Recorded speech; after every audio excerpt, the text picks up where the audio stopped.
Good morning. It is January 1st. We made it to the new year. It's 2026, everybody. Just get ready. This is the Automotive State of the Union. I'm Paul J. Daly. It's Kyle Mounts here. Today, we're reviewing 2025 and telling you what we think is going to happen starting today. The people really want to know who I is and who I be. Starting the day on a holiday. I mean, starting the day, starting the year on a holiday. What that's the way it happens every year. Every year, it does happen that way every year. But I'm just like, we're heading into what day is it? It's Thursday. Well, heading into a weekend. See, this is the fun thing. Weekend of the year. I don't know if you know, most OEMs actually end their month tomorrow, right? Because they're not gonna like have people in validating RDRs, all that type of stuff. So they actually end their month tomorrow. So it's still like hustle and grind. A lot of times you get that on the everybody's 31st, full speed ahead right now. But it's ready to go. Yeah, it's super fun. So I can't wait.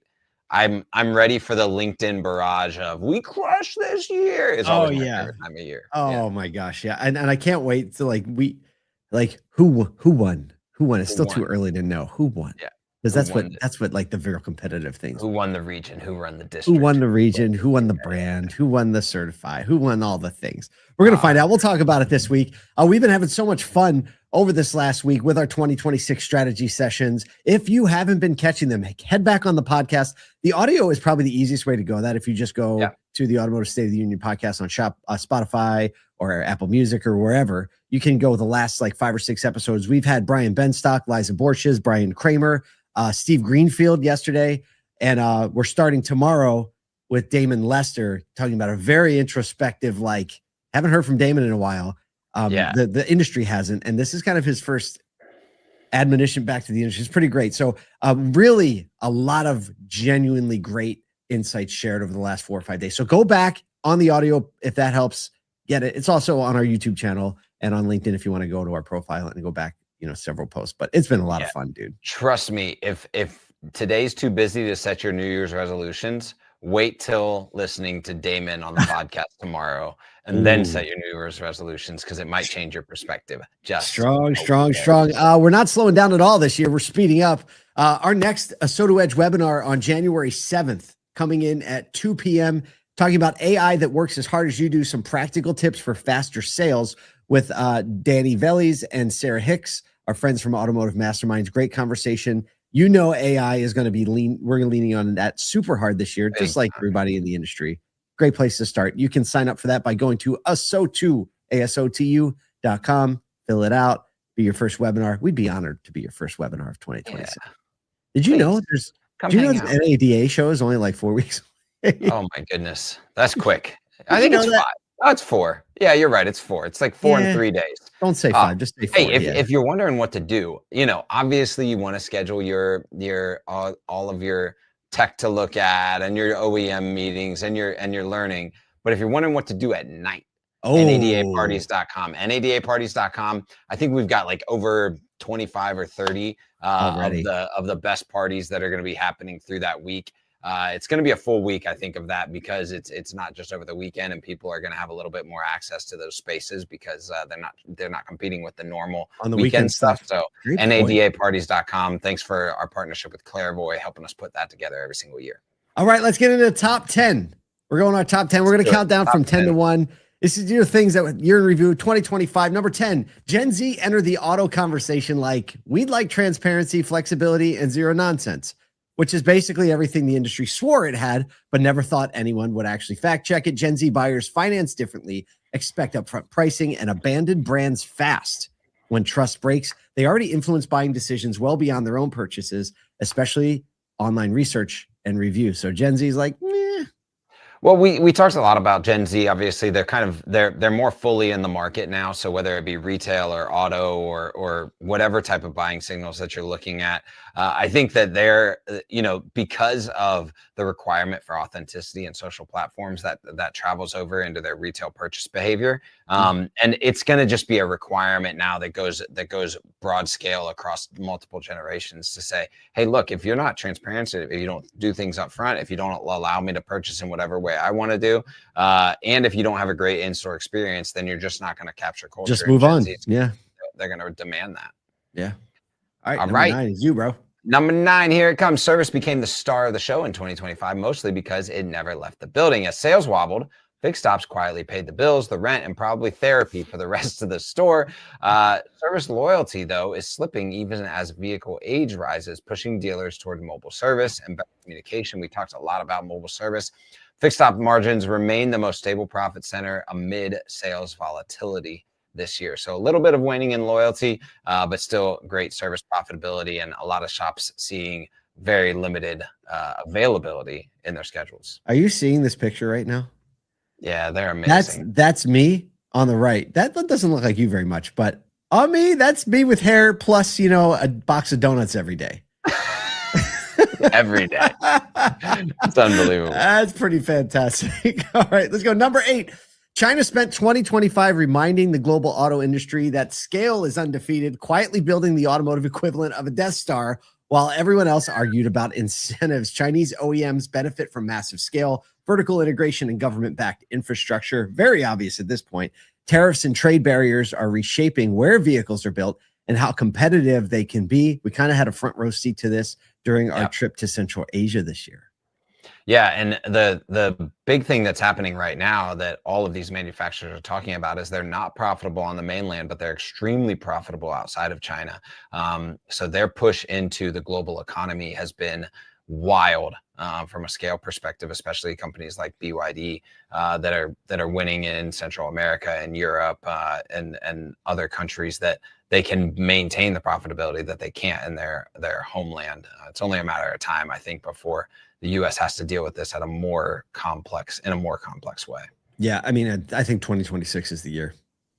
I don't think it's a matter of time. I think this year. Really? You think this year we're going to see them? Wow. I think this year we will see. If we don't see it, I don't think they'll be sold, but I think the framework will be in place to start seeing some level of Chinese-made vehicle on our turf. But that, I mean, that's a 50-50 because of global economics. But I mean, Marquez Brown Lee, a lot of people like his reviews on tech and vehicles. He just reviewed a Xiaomi, and so you start to see people are going to be all over it. Yeah. Well, you see the influence he had on Fisker when he gave it a bad review, and he gave Xiaomi a really great review. And we talk about Gen Z and what they're paying attention to and what they start to want and demand and lobby for. And laws are, enacted by legislators, and legislators are voted in by people. So there it is. All right, number 7, autonomy took a big step forward in 2025. Waymo followed the rules. Tesla tested the rules, and regulators watch both the way parents. That's the way parents watch toddlers with scissors. That's a great line. Robotaxis logged millions of autonomous miles across multiple cities. Incidents pushed regulators to demand clearer standards and disclosures. I still haven't had my Waymo ride, but Kyle's a seasoned expert now.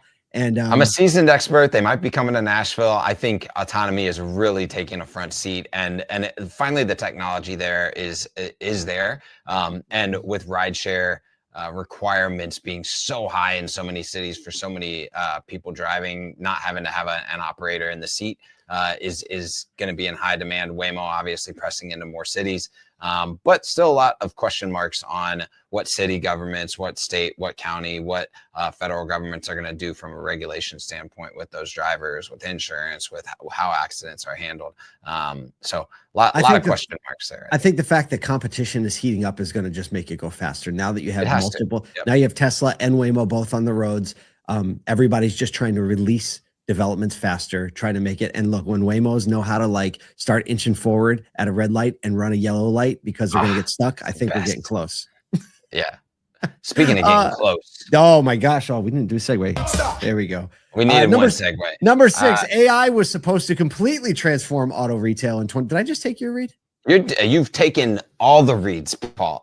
Yeah, it's just, I mean, it's kind of how it goes, I guess. Kind of how it goes. It's fine. Number 6, AI was supposed to completely transform auto retail in 2025. It was going to replace jobs, rewrite the customer journey, and finally explain finance menus. Instead, it mainly has answered the phone, followed up on leads, and booked appointments consistently, which is why everyone now loves it. AI adoption is focusing on call handling, scheduling, lead follow-up, and shopping assistance. Dealerships have definitely shifted from a bunch of hype-driven adoption to real ROI, integration, and clean data requirements. And I think dealers are a lot more into the AI systems and softwares than they were at the beginning of the year, and starting to readily adopt it across the organization. Yeah, organizations like our sponsor for this, actually it was last month on the podcast, Mia. When you can deploy a tool that really quickly gives you a measurable result, dealers are always going to say yes to it. So I think the hesitancy was from the early stuff. The development's happening so fast that it's becoming very clear things are working out of the box on a lot of these fronts. So they're naturally moving toward those when the call answering, scheduling, lead follow-up, like that's the low-hanging fruit. I think the other things will come that we mentioned this year, and a lot more than this year. We're obviously going to see a lot of new releases and new tech at the NADA show. And I think the velocity is just going to pick up. Number 5, dealers discovered in 2025, adding more tech doesn't fix inefficiency. It just gives it a dashboard and a monthly invoice. Sales per employee is still flat. We're forcing renewed focus on process and execution. Operational discipline now matters more than expansion or tech tool accumulation. I hear David Spizak in my head saying, how many cars did someone sell 20 years ago? Yeah, I mean, this is a question that I think a lot of dealers are asking is do I have the processes standardized and operating in a way that when I include this tech in my business, that it's an enhancement and not an inhibition? That's a question that I think we've always been asking, and we've really got to start asking it now as margins are starting to compress again, and we can't just like spend money willy-nilly to try and go acquire new leads. We've got to figure out trade cycle management, and I think most dealers haven't done that, both from a process or a technology standpoint, because the SAR is still the same, and we need to sell more vehicles, which means we need to increase the number of vehicles people buy every 5 years. I'm reminded of what Ernie Garcia shared the first time I ever seen him speak. He was like, we have the power to increase the SAR if we just make the process easier and increase the velocity of turn time. And I think that's a perfect point here. This is like the more tech thing. I just, you ever had that guitar player that like shows up at a gig and he's got like a killer amp and a killer guitar and the best guitar 20 case, pedals, loads up that like massive like $3,000 Helix pedal. He's all dialed in, and then his guitar's out of tune because he really can't play. Right? Same principle. Same principle.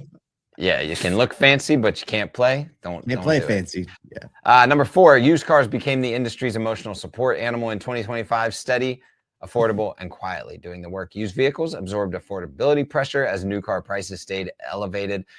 Used EVs gained traction due to lower entry prices and improved buyer confidence, especially in late Q3 and Q4. We saw used EVs take the front seat as new EVs started to stockpile up on lots. And obviously a ton of dealers talking about used car efficiency, merchandising, used car turn, how to get great there so they can maintain profitability. It's literally, and in the, probably 10 years, I've been really paying attention to this side of the industry. It's like, I've heard this song sung so many times. It's like Mariah Carey's All I Want for Christmas, right? Things get a little weird. Used cars. Things get a little tough. Used cars. Economy's weird. Used cars. It's always the fallback, and the fact that like we're still talking about it like, oh, it's the truth. It's going to be a steady thing. You can control the variables. I don't think it's going to change. Back to your point in the last one though, when it comes to trade cycle management, even on used cars, I think buying cars from customers, there's a lot of new tools and tech out there, people that are doing it really well. And there's a lot of people, even like David Long and All Things Used Cars, like communities gathered around used car acquisition. We should be infinitely better than we were 5 years ago. And we should be exponentially better over the next 5 because of all the technology tools. Yep. All right. Number 3, hybrids became the industry safe word in 2025. Suddenly everyone felt better about saying it out loud, even though Toyota's been saying it for years, because nothing says innovation like admitting consumers want electricity with a backup plan. Hybrids and range extenders outsold expectations, and full EV demand cooled. OEM shifted product plans to reflect consumer desire for flexibility, not ideology.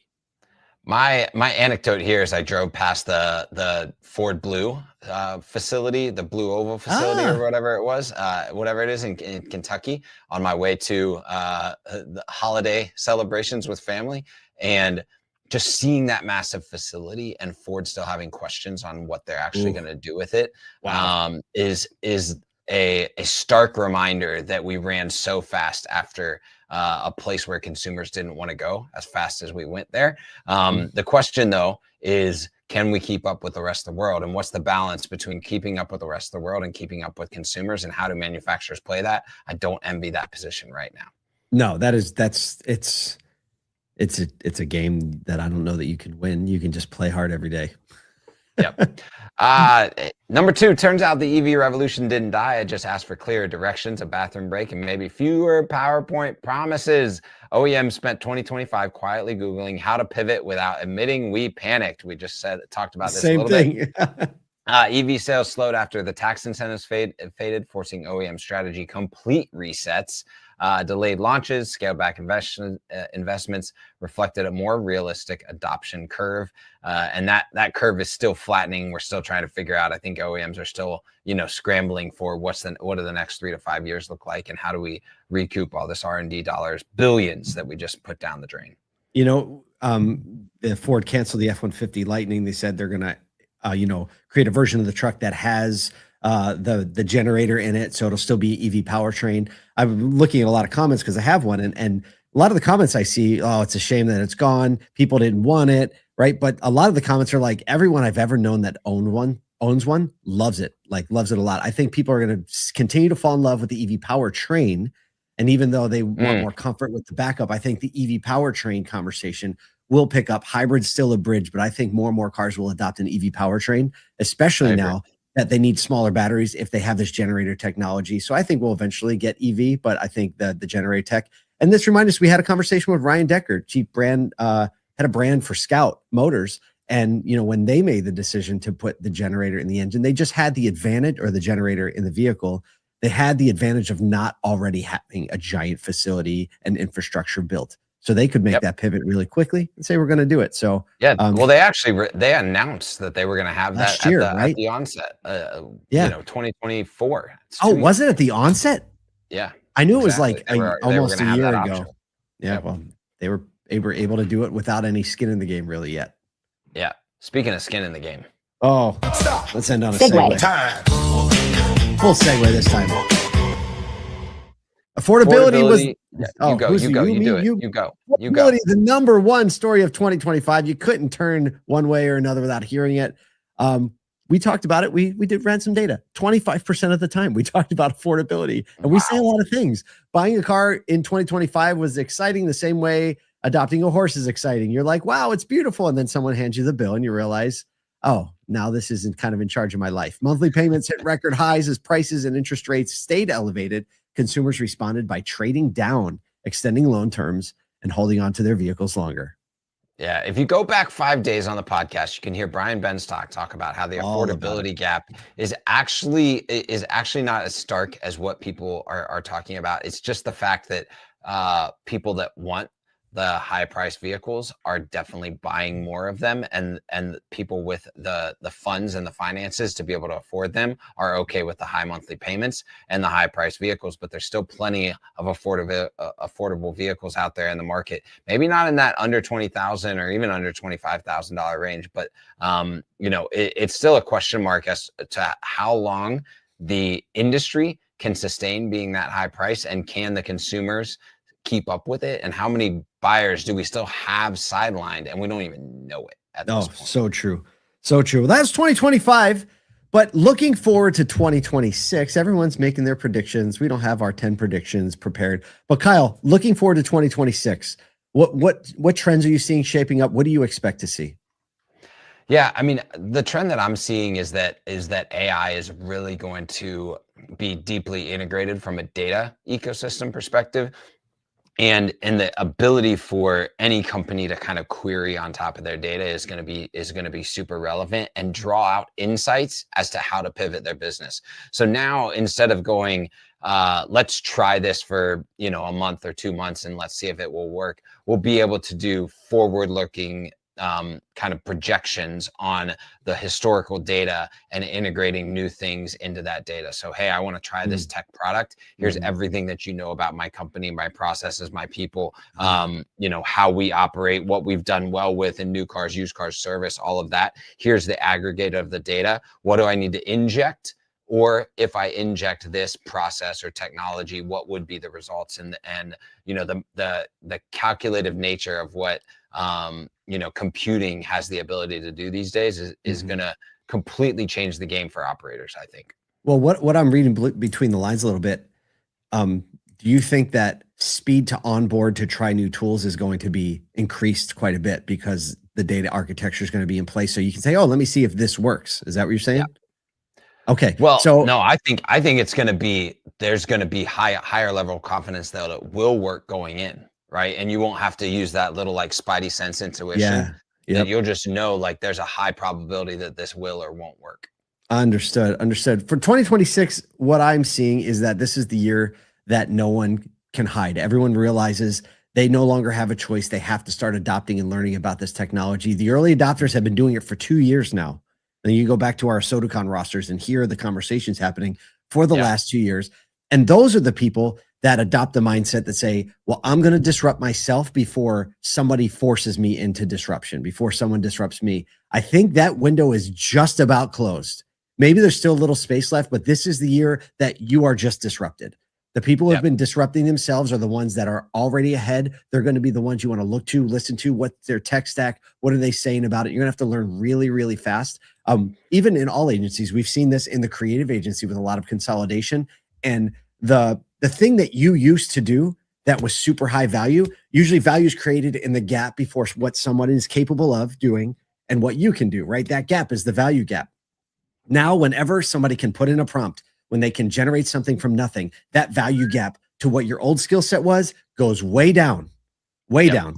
So you have to figure out a way to create new value in there. It's going to be been thinking about this, you know what I'm saying? Can't wait. I know.